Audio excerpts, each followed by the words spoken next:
Good evening, ladies and gentlemen. Welcome back to the South American Regional Qualifiers for the Kiev Major. It has been a long night. My name is Toffees.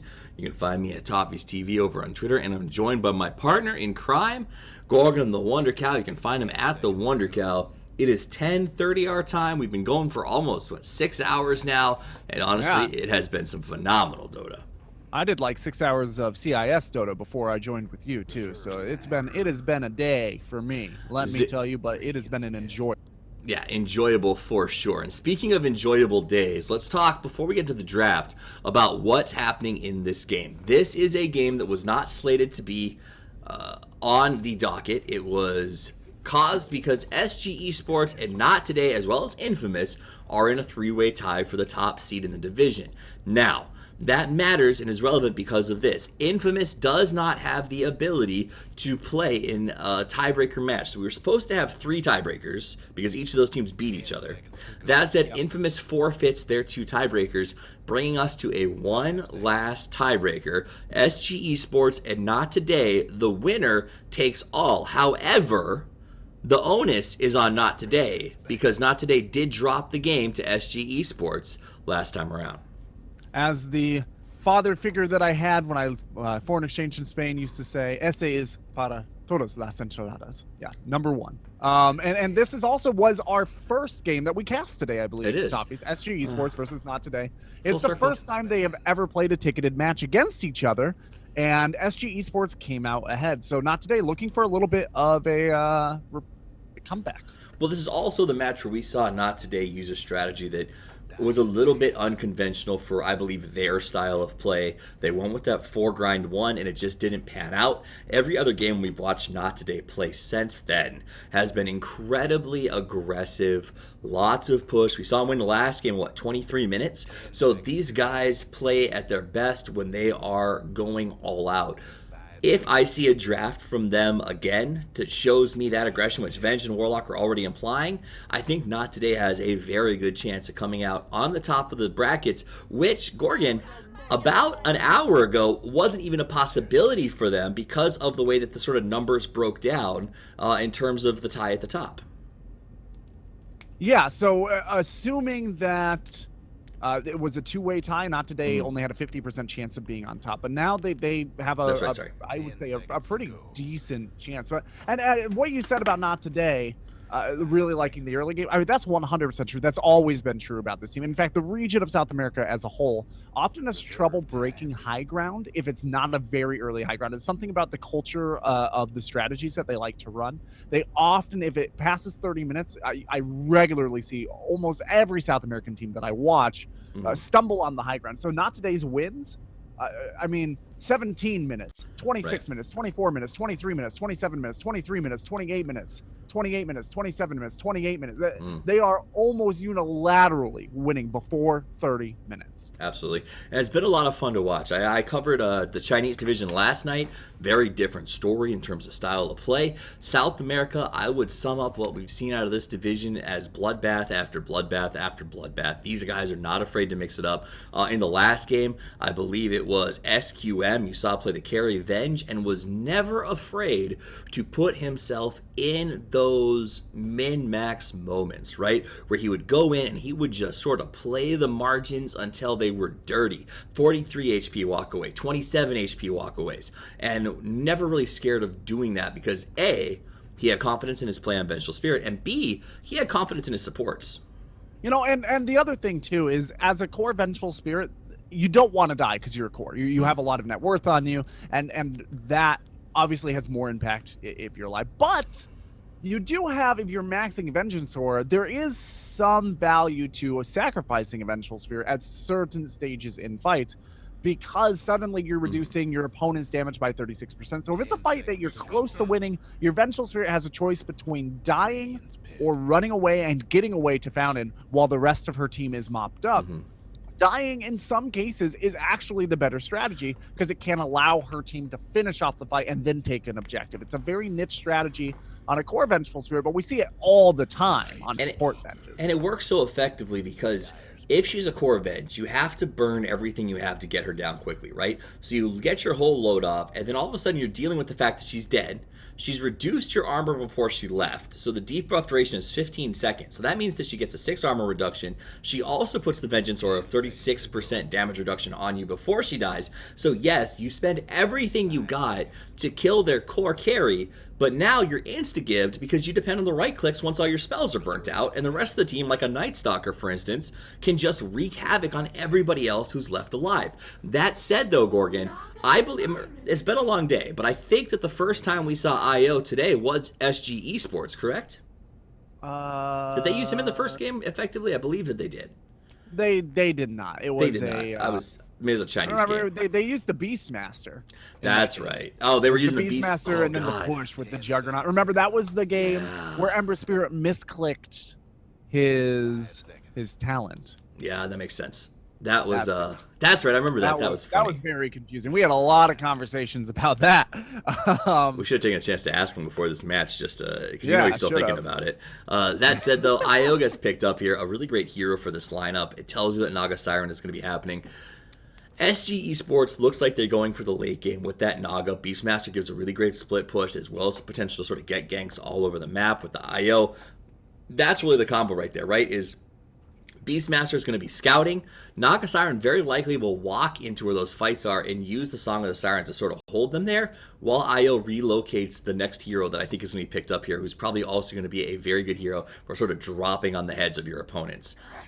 So IO is a hero that they have not played very much in this event. They've only played him once, but it is a hero that they're very familiar with. Like up until these qualifiers, they picked IO within their top 15 heroes, actually within their top 10 heroes, and they win 57% of their IO games. So in their region, their IO play is pretty strong, and probably the reason we haven't seen them using it is because they haven't needed it. Yeah. And they were saving it to try and catch some people off guard. And for anybody who's tuning in, doesn't know South America that well, SG Esports sounds kind of new. You may have known them better about a year ago at Pain Gaming. They used to be sponsored by a different organization, but it's the same team. I believe it's all 5 same people. Which explains why they've been playing so well. A lot of folks were shocked they sort of came out of nowhere. They were a direct invite because of the stability of their roster, and we saw them play so well with execution today. I'm excited to see what they pick up in the last roll. I liked the Luna ban. I think it was a great ban by Not today. The question is, will they... Okay, so Shadow Fiend's going to get picked up. He goes to the mid, very strong hero. He also adds to the scout, right? So it'll be Beastmaster scouting, Shadow Fiend with a Shadow Blade setup, and then IO comes in with a Naga Siren nuke, and they're able to sort of just drop bombs on anybody that they want to. And it should be a lot of fun to watch them try to execute that. The problem they have is if they don't do it correctly, Not Today has a fast lineup that will punish the hell out of you if you don't kill them right away. Yeah, and the Night Stalker, I think, that is potentially a threat here for SG Esports that they may have some difficulty handling in that they're going to be really dependent on vision to make that IO work. And they're also going to be relatively dependent on the Hawk. Night Stalker, very early in this game, I think we can plan on seeing him grab an Ags, unless they pick an Alchemist and then pool an Ags and a Gem. And that makes those Hawks much more difficult to utilize. It makes the wards dry up really early on in the game.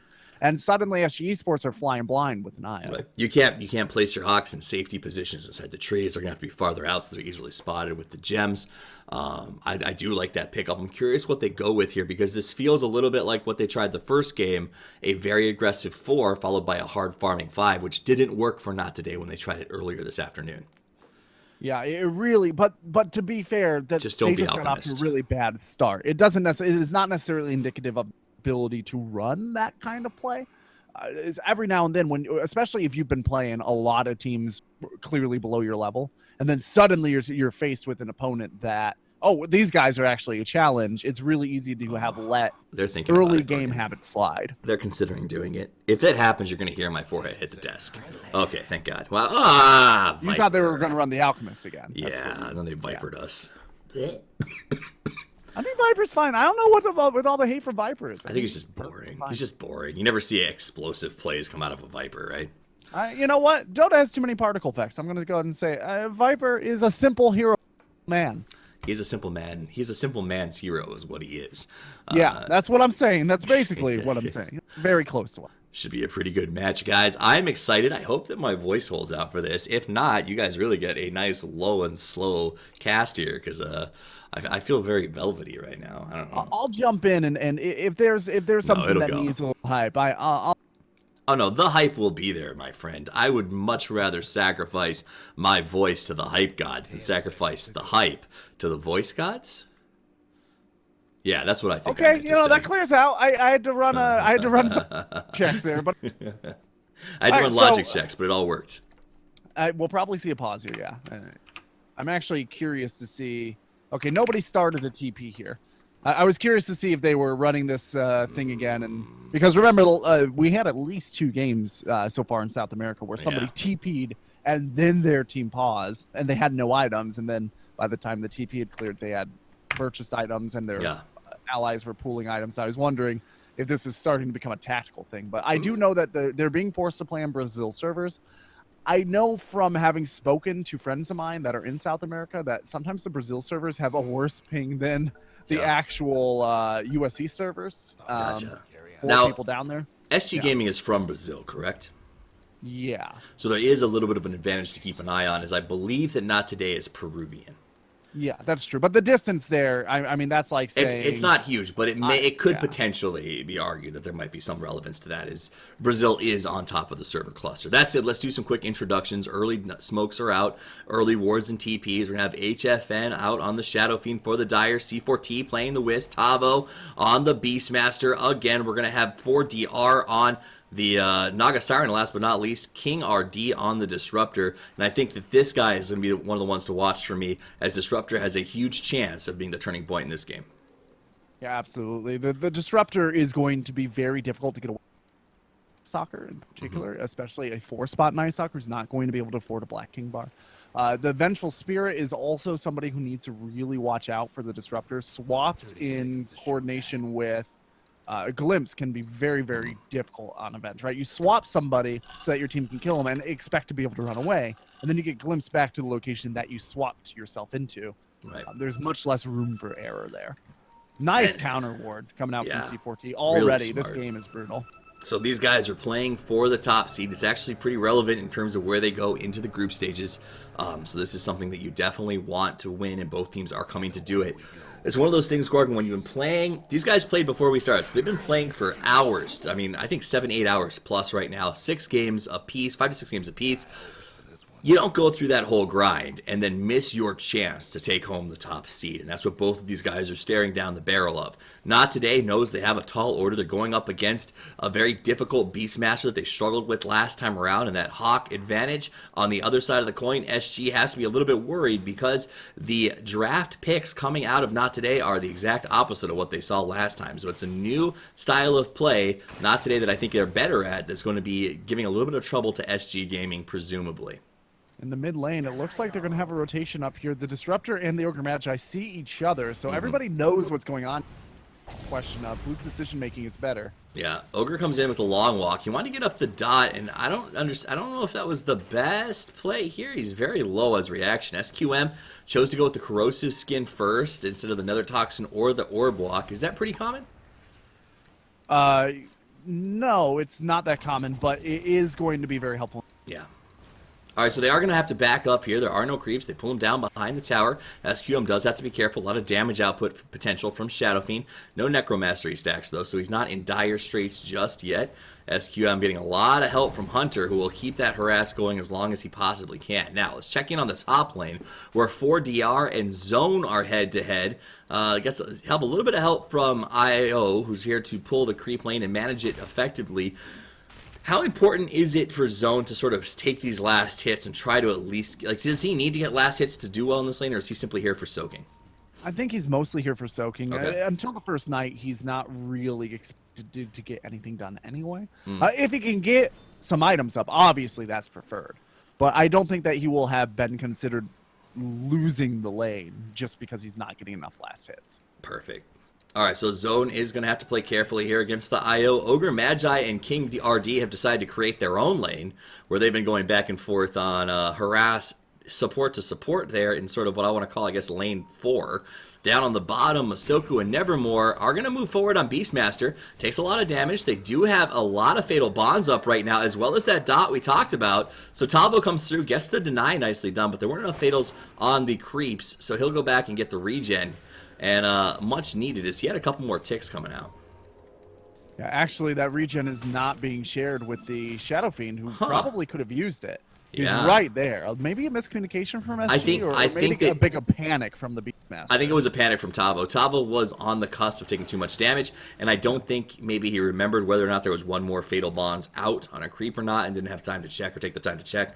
So he does click it, and you're right. Shadow Fiend, not going to be happy about that, but it's better to live than to take that risk, and I think Tavo made the right call there if he was worried about it. Masoku now going to walk away. King RD harassing him very effectively with the Thunder Strike. They're going to pull him back, and this could be first blood. He puts up the heal on himself, but it's not going to be enough. Masoku will go down on an uncharacteristic feat. Yeah, he walked in there to block this camp, is what he was doing up there, and I don't think that he realized so many heroes pooled around there. Yeah.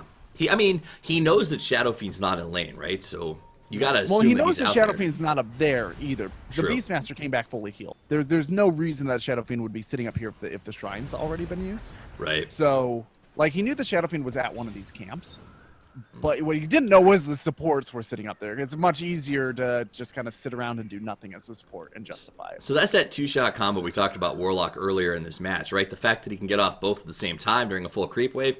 Tavo just healed back to full, used the Sanctuary, and now he's already back down to a quarter health. Speaking of a quarter health, SQM tried to make a move on HFN, who was able to turn back around with a little help from IO and put some damage out on his zones. We'll keep an eye on that. Meanwhile, Ogre goes to the top to harass. He's basically just staying with King RD. The two of them are literally playing their own roving lane against each other. Yeah. King RD, of course, coming out ahead because he was the necessary factor to getting that block kill with the glimpse. But you're right. They have the exact same sense of timing. Very interesting. Meanwhile, Masoku, I don't know if you saw that, really sneaky play, goes up to the high ground. I don't know if it was I think it was a dust. So he went ahead and smoked, moved up past the Shadow Fiend to go ahead and look for the Beastmaster, who he knew was probably doing a farm rotation in the jungle, found him, and got himself a kill. Yeah, this is, it's a pretty nice little grab there, especially because now the Beastmaster's not going to feel going back to that. Right, he clearly has met his match in this lane. He's going to fall back on the Iron Talon, probably spend a lot more time in the jungle, and that just gives free farm to this this Vengeful Spirit. I almost said Shadow Fiend because that's Nevermore is the name, Shadow Fiend.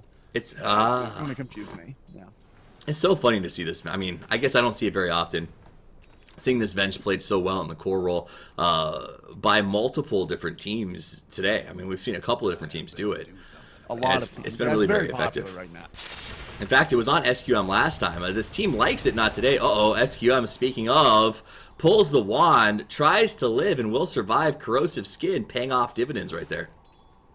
Yeah, and of course, we also saw the Vengeful Spirit SG Esports. First time these two teams fought each other today, but that was a support Venge, which we've seen less of, honestly, in this tournament, I think, across all regions. Right.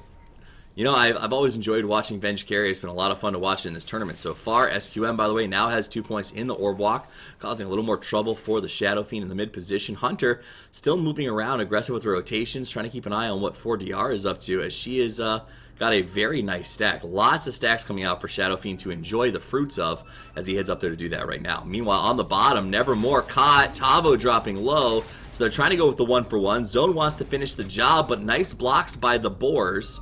As Zone goes through the jungle, the Boar stopped instead of following through, and Tavo will end up going down. So in exchange, not today's very happy with. Blocked by his own Boars there. Yeah. He didn't expect Zone to cut through behind the tree. And also, Beastmaster had an Iron Talon. He just didn't quite get there fast enough with his cursor. Makes sense. So you gotta get that Twitch reflex. Wasn't quite there in time. Gold lead is only at 750. XP is slightly larger in the favor of not today, but still anybody's game. It's gonna be a good match as both of these teams looking to secure their top seed here as we move closer and closer to the major in Kiev. Meanwhile, speaking of closer and closer, SQM coming closer to the Shadow Fiend, and that may cost him as his entire team is converging. Nice kinetic field, nowhere for the Viper to go. In comes Zone, so it's a 1-for-1 Disruptor, but the Night Stalker needs to get out of here. If they take him out, it's going to cost them dearly. Hunter comes in to try to help with the save. Nice dodge on the axes by Zone. That was a really great play. IO trying to give him the speed boost, but Zone just too fast. They did take the Viper out, but Zone able to survive with some help from Ogre, but more importantly, a very smart dodge where he knew the axes were going to get thrown.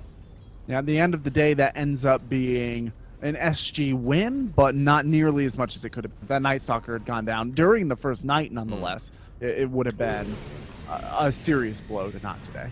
Here he comes, moves in fast, finds himself the IO. That'll be the right click. The TPs come out. They do not have a stun. Very fast, smart TP to escape the inevitable death that was Pyla driving right towards him. But a good pick on the IO. And I don't know if you noticed that gank missed also getting the courier by about 1/10 of a second. Yeah, I didn't actually catch that. I'm glad you pointed that out. And oh, gee, the Shadow Fiend is going to get caught out again, and he can't TP away this time. So they can open with the Void, knowing that they won't need the mini stun, and this should just be a dead FN. He comes up, he takes the rune, but that actually delays him for a second. IO shows up to help out. Kinetic Field defensively, they're thinking about turning back in to fight this. King RD is the one being pinged now. Zone playing very aggressively. Can't handle a few more Shadow Raises, so he's got to back off once he sees the bottle used.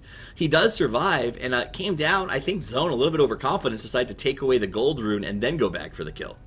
Yeah, C4T, he just saved that Shadow Fiend twice. Once. He got moved on by the Night Stalker, and the Night Stalker opened up with Void onto IO, right? When that's the one way to cancel a TP. As soon as Shadow Fiend saw that, he got the hell out of there. Right. The second time, Shadow Fiend got himself caught out again with no TP potential, and C4T is like, don't worry, I got you, bro. And he ran in, played the medic, played the distraction, and ended up soaking up a bunch of that damage that should have, by all dead rights, have been laid waste onto that Shadow Fiend. Now let's talk farm for a second, because right now we've got 2 carries free farming on the map. Nevermore on this Vengeful Spirit is leading the net worth 3.9k. Up until a second ago, 4DR was an uncontested Naga Siren at 3.7. Which hero makes better use of this early farm?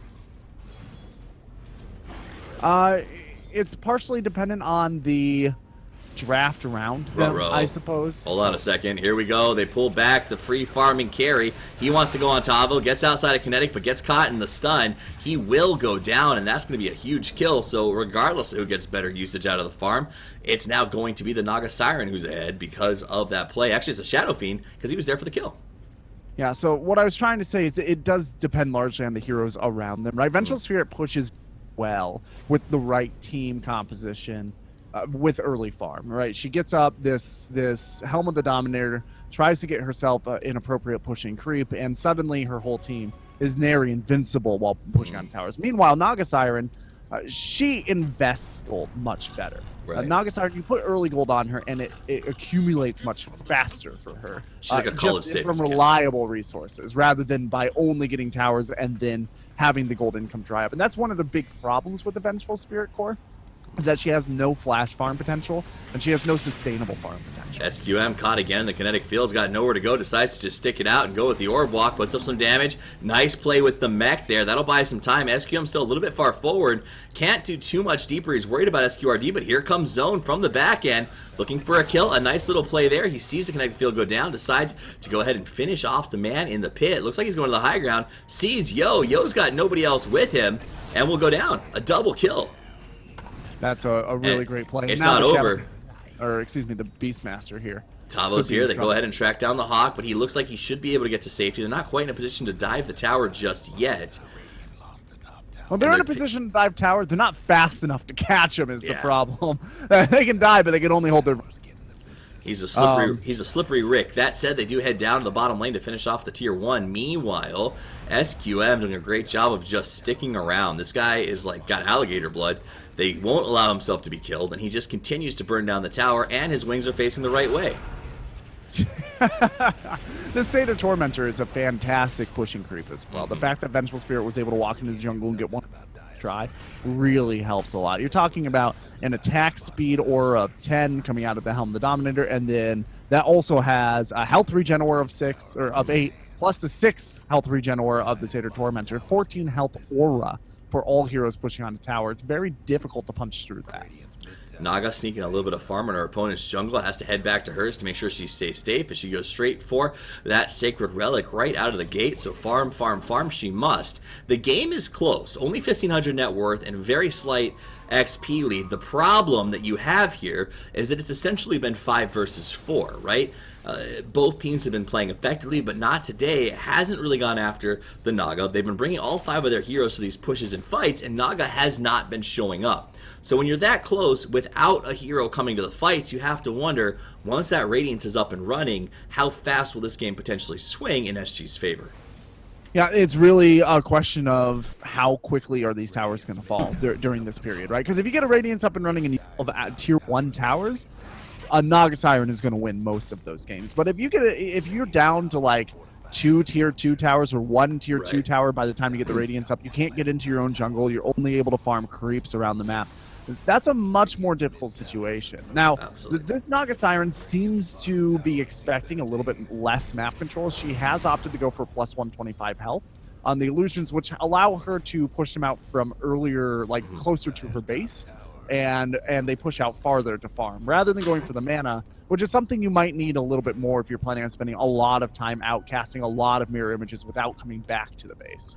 HFN just barely misses Hunter, finds himself in a pit of doom. Unfortunate that he walked past Hunter the way that he did. Everyone's got to back away. The TP comes out, and that's a double. Literally, that would, I think, have gone exactly the opposite if this little patch of trees hadn't been there. And Nevermore goes ahead and eats it to thank it for its help. I wanted to keep a piece of you with me at all times. Thank you for your life, Mr. Tree. All right, so it really was just fortuitous that they passed each other that way. Yeah, I'm honestly starting to wonder if maybe this health pickup on the talent may have been a bit premature, because only she's getting real close to her ratings. Although this push is starting to look real nasty, so yeah. I take it back. It seems maybe like it was the right call. Look at this Bloodlust too. How do you stop this? You've got Nether Toxin, which is physical damage and does impact buildings. Soku will give his life, by the way. But it's not, I mean, they were fine with that. It bought them some time for them to push into this tower. They're trying to take towers aggressively, like you said, to lock out Naga Siren just a little bit. She does have the Relic on hand now and is about 1,000 gold away from finishing up the Radiance. That said, they're going to push to the high ground to force the TPs out. And then very likely... If they can do this, if they can get this high ground before this Radiance is up on the Naga Siren, it's... I don't know that SG are in a position to be able to take that back. They haven't been able to get a single relocate because Io's still level 5, and they're losing a barracks. Oh, man, they're going to lose the Rex. They decided to go for the tier 2s. It did not work just fast enough. I think they underestimated the Bloodlust Viper damage output. Very strong, and they'll back away. Someone, okay, Viper goes, I got to finish this, y'all. And they end up letting the, I think... Yep, it went down to the Catapult, MVP Catapult. We've seen that twice already in this game. Finishes off the range, and, whoa! Not today. They love this kind of crap, man. They've done this a couple times so far this tournament, and yeah, they're just going to get it again. You can never trust Not Today. If you've learned nothing about Not Today, you have learned now. Do not trust their movements. They are tricking you. Yeah. They will always come back for blood. Every single time. And this is the Except one time that I called it last game. That's the one time, the only time they've ever decided to not. Because you tried to predict their movement. Yeah, exactly. That's what happened. Yeah. The second you predict it, they know. They're in your head, bro. There's no caster's curse for them. There's the Not Today curse for the caster. So HFN is going to get rescued by C4T, or is he, as Zone comes in and just nukes him down. He will finally get to safety, but really licking his wounds as he walks away. Not Today. This is their pocket. They wanted to hit this window. They managed to get there. They know that the late game really favors SG, but look at this. They're at a 6,000 gold advantage now. Their XP is only slight because of how much gold they're bringing in with these tower pushes, but that's all they need. They know that's the best way to stop the Naga. She's finished the Radiance, but she's rapidly losing access to her entire jungle. Yeah, if they do manage to hold off this push now that they have the Radiance, this is still winnable for SG. A Naga Radiance doesn't care about one lane of supers. My concern is that they are just not in a position to be able to stop this push. Right. I mean, what they do? Still level 5. They don't have vision to TP into the Sanctuary, so the Sanctuary is just going to go down here, I presume, to the Viper once he finishes up with the Ancients. No, it looks like they're going to let it live. I'm curious. Wait, what? Well, couldn't they kill the Sanctuary?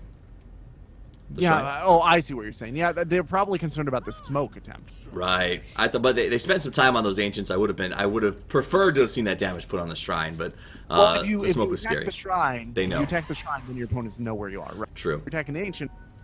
No, because they there, and that's a really weird place to put vision if you're on the Dire side. Huh. They're going to now back up into Roche. I think this is a very respectable call. Yeah. Not not honestly, today.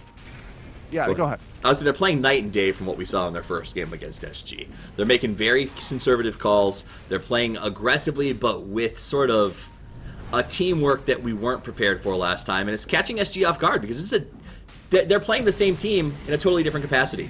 All right, here comes the Naga ultimate. She's got everybody inside of it. Here comes the combo. They're going to go ahead and lay it out. HFN cancels right now. Ultimate's down by the Disruptor. This is big. And the Venge going to get caught. Big swap. Multicast comes out. It's a good hit. C4T has to back away. Zone comes in, putting in some work. SQM and Tavo head to head. Hunter trying to help out as much as he can. 2 down on one side, 1 on the other. The fight continues. Viper's going to drop to make it 3. And the guys from SG are going to pull back the Ogre, going for the 4. The Roche dropped down. The Aegis is picked up. And SG figures out what Not Today was up for and absolutely comes in and crushes their soul, finishing with the grand finale Aegis on the Naga Siren. And I want to brag, but Io has level 6 now. Yay! Boy, here's the real problem with this sort of draft and strategy that Not Today love. When it grinds to a halt, it really grinds to a halt. Suddenly, they are at a 4,000 experience deficit. Their gold deficit, or their gold lead, is evaporated. And SG, despite the fact that they are down a barracks, they still have a tier 2 up in one lane, making them defensible on one side. A Radiance Naga Siren can get around globally, and now she has an Aegis, which means you cannot stop her from farming. Yeah, no, I mean, grind to a halt is an understatement. That was a car wreck T-bone that is leaving them with whiplash and probably some sort of medical bill as they completely got themselves crushed there. And that was the only place it could have happened. Yes, I like their choice to go to Roche, but great play by SG to make sure that they knew what was going on and got there and stopped them just in the nick of time. Yeah, that awareness coming out of SG was just really stellar. And honestly, I like I said, I think that it was a good call to go to the Roche pit up front. That fight did not go well for them.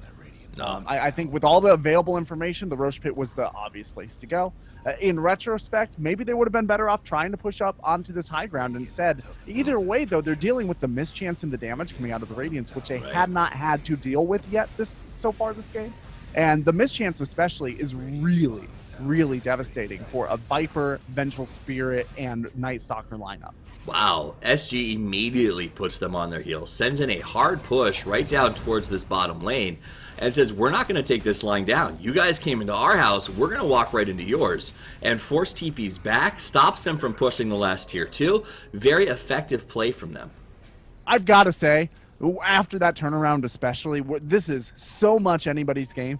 I've cast a lot of South America qualifiers so far the last couple of days. This is the best game that I've seen. I'm really excited that this is our capstone for the first phase. Absolutely. Of these qualifiers. No, and both teams playing at really a pinnacle that I did not expect for this late in the day. Fatigue definitely has to be setting in and hurting these players, but they came in ready to compete. They want to represent their region well, and they are doing that. If anybody's watching this and saying that South America doesn't have the try-hard spirit, if they think that South America doesn't have what it takes to advance in this tournament, I hope that this game is proving you wrong, because these guys came to play, are executing their strategies very well, and showing all kinds of communication and map awareness that are setting them above and beyond their opponents. God, look at the stack for net worth, though. This has swung so hard. Now top 2 are on Dire's side, and an Io's not a hero who needs net worth. Disruptor's not really a hero who needs net worth either. So it doesn't matter to SG very much, at least, that those 2 heroes are dropping on the bottom. You do want to get a bit more net worth onto your Beastmaster, but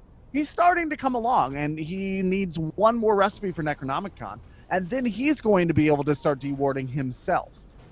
Not dewarding himself. He himself will be able to start dewarding. Haha, pedantry. TPs are all coming out now as they have to continue to defend this tower. They don't want to lose it and start to lose their map control. This is something that SG would love nothing more than get their hands on, because as they do this, as they chip, as they force Not Today to play defensively, they're just farming. Tavo's farming, Naga's farming, opposite sides of the jungle very effectively.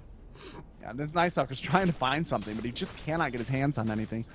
Honestly, they need the Night Stalker to get an Axe up before they can take this next stage.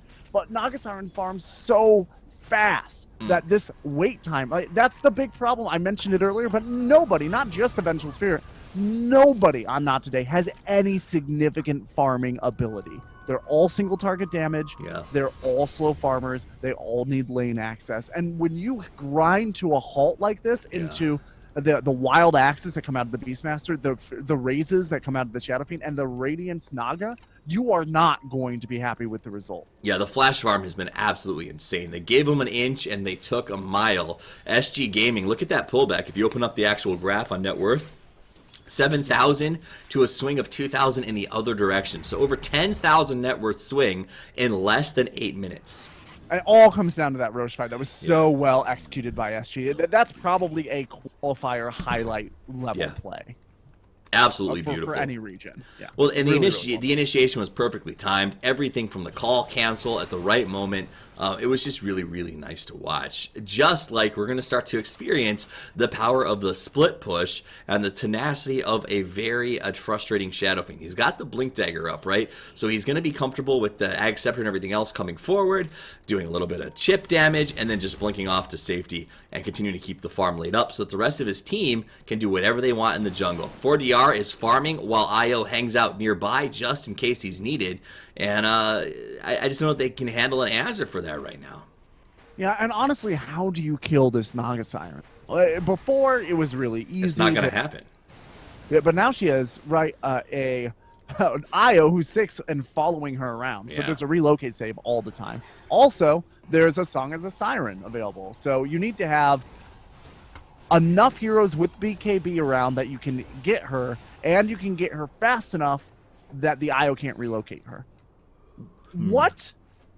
That's a very, very tall order. And also, how is Not Today going to be the second team to grab a gem? Tavo did just finish his level 3 Necronomicon, and he bought a gem of True Sight. And he's just going to go around destroying every little bit of vision Not Today has. Jeez. Exactly the opposite of what we expected about 10 minutes ago in this game. No, a couple of minutes ago, it looked like Not Today was in a pole position to execute their strategy. But like we said, Not Today was on a bit of a timer. Their picks were designed to go fast, go aggressive, and take towers and take push. They did it. But it all came down to the back of that five. It was a 5-man wipe. Was it 5-man? It was all 5, right? I think it was all 5, yeah. So all 5 go down inside the Roche pit. They just don't have an answer. And the confidence that is coming down the pipeline from SG. They're doing the 4-man push with the 1-man split, and it is just devastating. The Illusions now at this point with the Manta are able to clear the waves with the Radiance and just do the tower hack on their own. Here comes the rotation. This is the chance for Not Today to try to take control of the map again. Ultimate gets popped by Zone. They immediately know that something's up. Pulled back. Disruptor gets a nice static down. It's going to hold up the Night Stalker. Down goes the Shadow Fiend, so that's a good pick for them, but that's all that they're going to get out of it. They're hoping to get a little bit more, but everyone does manage to TP back to base. In the meantime, the tier 2 goes down to Naga Illusions. Naga never even in a threat position. Yeah, Naga also still over there. She can be relocated back at any time, and she's going to be able to apply pressure. Well, IO is down now, so lucky. Yeah, for but them. he'll be back up in 20 True. seconds. I mean, by the time they need to be defending, he'll be there. Yeah. It's almost the upside of him not getting farm. Right? He's so low level that he's always there. Oh, I guess. Oh, I didn't catch that. He might have tried to relocate out of that. He did. So he relocated someone to safety and then came back in and was killed. He was able to get a rescue off. Yeah. Okay. But either way, I mean, Naga Siren is back. She had a TP, so no harm, no foul, and she is split pushing right now. I mean, this top tower in Radiant side is down below half health all of a sudden. And it looks like they've gotten no damage on this tower. Not Day's feeling the pressure of the clock. You can tell it in sort of the way that they're moving right now, saying we need to sort of make this happen on our time. That said, though, they're going up against 5 heroes who are ready to stop this attack. SQM stuck inside of Disruptor, his kinetic field again. They've got to be careful. If they group up, this could cost them. Naga Ultimate is up, FYI, so they have to make sure they're not caught like they were last time around. Mech is used early. A very important push. Tower taking some damage. SQM going to stick it out. Gets the heal. He's playing the lead role. They decide to back away after taking the tower. So here, look at this. Look at this. Oh no, the Nagasang Siren is going to come in. She's coming in the back door, This. goes with the call. She gets all 5. Oh my god, this could be the end of the game potentially. HFN, 4-man static field in kinetic. The boom goes the dynamite. HFN does some serious damage. That's 1.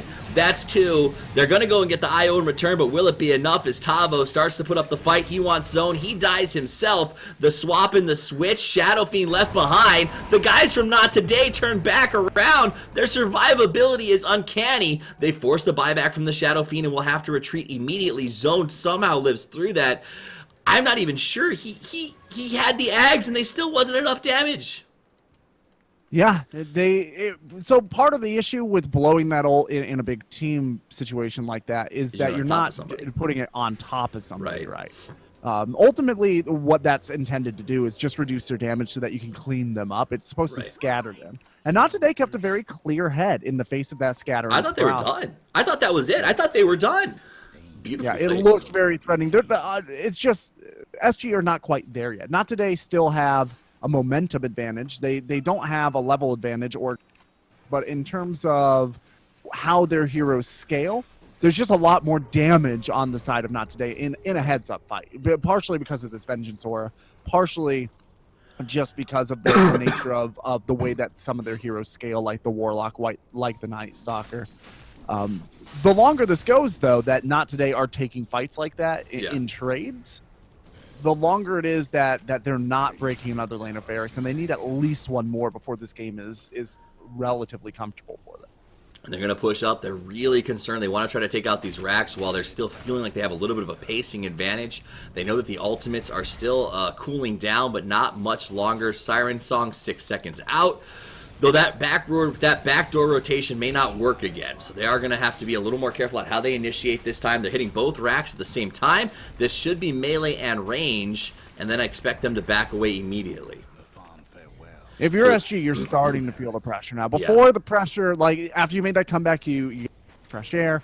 You started to feel relatively comfortable. And Nagasarn does have Song. If she can catch somebody here, this could be huge. Oh, she catches all of them in the Song. Oh my goodness. She is moving out. She's just going to TP away, though. Like, there's no follow-up. That's really unfortunate. Well, so she was trying to stall them while Beastmaster was getting a little bit of a split push. He had already chosen to do that. Unfortunately, he was not back in time. So they did use it. They slowed it down. They let them get the tower. But it's not a Rax. They really needed to try and get a Rax there if they were going to go ahead and blow the Siren Song, I think. Yeah, I think also she was hoping that she would interrupt TPs. If she had interrupted 4 TPs, which was very possible. Then they would have gotten return racks. Yes. Yeah. So it was a smart play. It just didn't work the way that they had hoped. SQM is going to go right back into that Roche pit that he loves so gosh darn much. The AC making him nigh unkillable, which is what we saw in that last fight. And they do have 2 sets of racks. So Not Today, if we look at the swings, was all the way down. They had lost so much of their net worth lead. They're back in control of the gold in this match and back in control of the XP. Yes, Naga still sitting at a 19,000 net worth, but both Night Stalker and Ben starting to look a heck of a lot better as we move towards deeper into this late game. Big push on the bottom. Go ahead. Not Today able to get over that hump by getting the next set of items that they did. And so now SG are on the back foot until they catch up on those items. That wraparound was such a brilliant play, but they just overstayed. They didn't quite manage to execute. They didn't all attack the same heroes at the same time. Like little, very minor things ended up costing them pretty big. I think, honestly, Shadow Fiend needs a little more damage before they're ready to go. He's probably going to get a Butterfly next, if I had to guess. The Naga Siren also needs some more damage of some kind. Yeah. So Hunter snuck a deny, which was a nice play by him. Zone feeling pretty good with his Ag Scepter. He said he needed it. He's got that Crimson Guard and now a 10-second BKB in the offing. Also worth noting that our Warlock is very close, 1 purchase away it looks like, from finishing off his Ag Scepter. And that is going to be a big pickup for them as they try to finish up that last set of racks.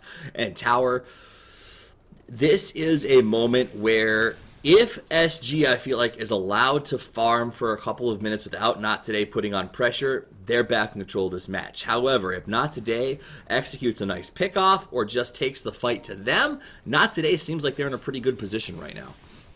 Yeah, obviously, I would say Not Today are they're at, but they have not won this by a long No, shot, definitely by a not. very, very wide track. They need to make sure they're being careful. They need to make sure that they're not overstaying their bounds. And they need to put the nail in the coffin. This is not one of those games where you get 2 lanes of barracks and you basically just wait for your opponents to crumble under the pressure. Right. Those games exist. This is not that. They need to actively go out and make it happen. And it's very difficult while this Naga Siren just keeps chipping and chipping away at the top barracks. Yes. Like water against rock. Uh-oh, let's go to the bottom where it looks like they got a gank incoming. They're going to go ahead and get the first... Okay, so it's trying to kill themselves. They get the Warlock. IO goes down in return, though, to Nevermore, and now they're on a chase for HFN. Caught inside of the silence, wants King RD, gets him, but the damage output's here. Here comes SQM, the cavalry has arrived, and the counterattack is on. Shadow Fiend blinks to safety, and they go 2 for the price of 1. Supports for supports, but that will stop. They may not realize that, but we'll put a huge stopper on the timing for the Ag Scepter on the Warlock. That said, let's go to bottom. You brought up the idea, or the top, so you brought up the idea of the split push chipping away at the racks. The problem that I have with that is they've gotten the melee racks down to half multiple times, but every time that they push up to it, the Night Stalker is TPing back to base, stopping the push and getting a ton of farm by pushing the lane back up to here safely. So, yeah, it's not great that they're not getting the barracks. Obviously, the goal is to get the barracks and then eventually get the ancient, but the goal is to get the Night Stalker to not where Night Stalker's team is, and it's working very well for that. Right? In these fights would be lost if not today we're able to stay as 5. They are just they have a much higher damage output at this juncture in the game than SG do. But since SG are able to force them to split up in such a way that they're not able to Power Rangers unite, they're not able to form Voltron, as it were, for not today. It keeps SG in this game long enough for their superior farming potential and split pushing potential to make it. It looks like the guys from SG may be considering dropping a tier 2 for a push up to the tier 3. It seems like Not Today has the advantage in this race, though. They have a lot of damage output with the Bloodlust. Hunter there on standby and will start to just melt through this tower. So to become a tier 3 for a tier 3 race, if they don't force the TPs back, and honestly, SG cannot afford to lose this tier 3, so they're going to have to bring everyone back. They do. TPs come out. This is the big moment here, so we're going to see Darkness pop by Zone. They start to lay into the tower very aggressively. Naga Siren comes in from behind, gets everyone. Will it be enough? Look how close they are. This is really bad. Yeah, they're going to be able to split. The timing was just a little bit off, but there's a callback. Viper goes down. He's got the Aegis. Another hero goes. Is going to try to swap away. It is not enough. She goes down, and that's almost all of their damage. Suddenly, the Viper left alone and torn asunder on his own device, and immediately the TP's bottom, the relocate bottom, and this should be a set of racks. TP, no, the buyback coming out from the Night Stalker, moving out onto the IO. Enough to spook him. Oh, wow. Not even enough to spook him, enough to kill the IO, so nicely done. SF says not today and just bounces. Gets himself a gold rune and some... I don't know why. What happened to Naga Siren's TP? She was TPing down and then it got canceled. Did somebody cancel? I didn't see a cancel. I just think that she maybe decided to split push the lanes instead. Oh, that I'm not sure. That seems like a weird call to make in that situation. Yeah. The Night Stalker had not yet bought back. Yeah, I don't know. I part of me feels like maybe the Ogre or somebody who was up there. The Night Stalker had already died. I don't know. I'm very confused. My guess is they knew Night Stalker would buy back or had a perception that somebody would and that the push would probably fall apart. She decided instead to go ahead and get the farm on pushing this lane as well as a jungle rotation. And SF and IO were supposed to just sort of get out of there after they forced the buybacks. SF did. IO, I think, maybe just wasn't able to link off the distance from the blink from SF. Maybe something like that had to have happened. Well, also, IO was going to relocate back in less. Right. So he just probably was trying to soak damage in such a way that the Shadow Fiend could get away. Worst case scenario, you go down, you're back up in 12 seconds. It doesn't really matter. Right. You're at level 13 IO at 36 minutes in the game. You have just a Ghost Scepter to your name. You really aren't that concerned about dying. So goal lead is on SG side, XP as well. Go ahead. Again, that wraparound maneuver worked for the Naga Siren to come in behind. I'm wondering when Not Today are going to smell this out. So I think after the last fight, Not Today didn't respect it. They figured out that as long as they're not close enough to really suffer from that Shadow Fiend ultimate, they thought they could survive it. That said, they got caught very close together. They got pulled back by the Disruptor, and it nuked them down.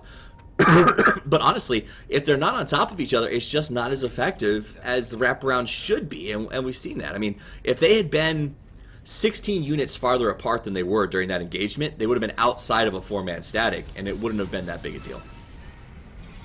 Yeah, and also keep in mind that the timing was just a little bit Right. off for the Song of the Siren combo. They all had a chance to walk to the extreme outer edges of that kinetic field. If they had not had that opportunity, that fight would have gone even better for SG, and maybe that set of racks would be dead. I think SG depends a lot on absolute perfection in their engagements, whereas Not Today is just pure brute force right now. Another rotation around behind is what... He's got the smoke. She's going to walk in the front. Yeah, they're going to try it. They're going to have to use it soon, as they're going to leave SQM forward to go ahead and just do some nuke downs. They finally pull back just a little bit. There's the yank on SQM. He's caught inside of the kinetic field. Song of the Siren comes out, but everyone is very spread out. They're saying, go here, get these two. They do, but the stun stops the static field from coming out before the ultimate. That's going to be huge as they get the disruptor down very fast. Swap is up. C4T in some trouble. He'll go down, no surprise there. Everyone else runs away, though, which opens up Not Today to take out this Rax before anyone can try to contest them. And a desperation charge down mid from the rest of SG.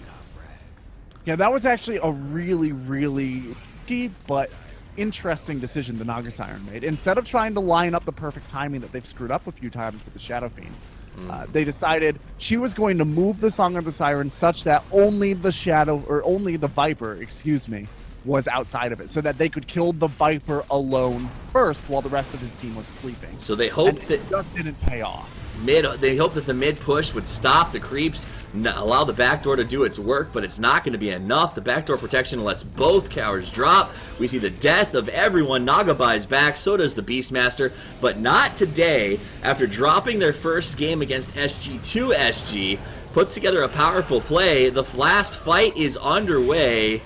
Naga is down and is down permanently. Venge is down, but she has a buyback. Beastmaster is gone and can't come back. Shadow Fiend burns his buyback. They decide not to focus on the tower because they don't have the creeps anyway, and they may have to back away without taking the Ancient. So the win that was almost there ends up getting taken out of their grasp by the sacrifices and the buybacks. Yeah, it was bodies in the treads of the tank, right? That's what slowed this game down, and that Ancient got low. It's already healed back up, but it was a couple of swipes away from GG. It was, of course, now you're talking about megas. Yeah. It was very thoughtful play, though, from SG, because what they did is they pushed out the only lane that was forward down to here, and then immediately TP'd back to hold the Ancient. So they said, we know we're going to lose it, but we get that backdoor up. If we TP in at 25% and blow our buybacks, if we can stop them from hitting the Ancient, backdoor heals it all the way up very quickly. And that's exactly what they executed, and they did it really well. So smart thought process by SG. The question is, yes, they've got wave clear, but do they have enough to stand up to megas when they still have a tier 2 that they have to get through? Honestly, I've been very impressed by SG's decision making in the line pressure this game. Their wraparounds have been fantastic. Even that Naga Siren trick that just potentially cost them the game, right? Trying to let the Viper wake up so that they could kill him first. That didn't end up working out, but the theory behind that was really, really strong. The execution was just a little bit off. This is a team that seems to understand the boundaries of their heroes really well, and is just not quite there in terms of the communication and coordination. If they had, for example, the synergy and teamwork that an Evil Geniuses had, they would be absolutely demolishing. Well, I was going to say, it's interesting you bring that up, because they were Pain Gaming before they became SG Gaming. This is not a team that is meeting each other for the first time. It's one of, I don't want to say a rarity in the South American region, but it's something we don't get to see every day, which is a team that's been together for a while. And you have to wonder, if they continue to develop the way that they are, a year down the road, they feel like they could emerge as maybe an Evil Geniuses of South America, one of the first teams with a consistent roster that comes out and really performs well and says, hey guys, we're here and we are meant to win this thing. Not Today, doing a good job of taking this match potentially, but definitely not given to them by any means. And I think SG is going to do a really good job in the next stage of the majors.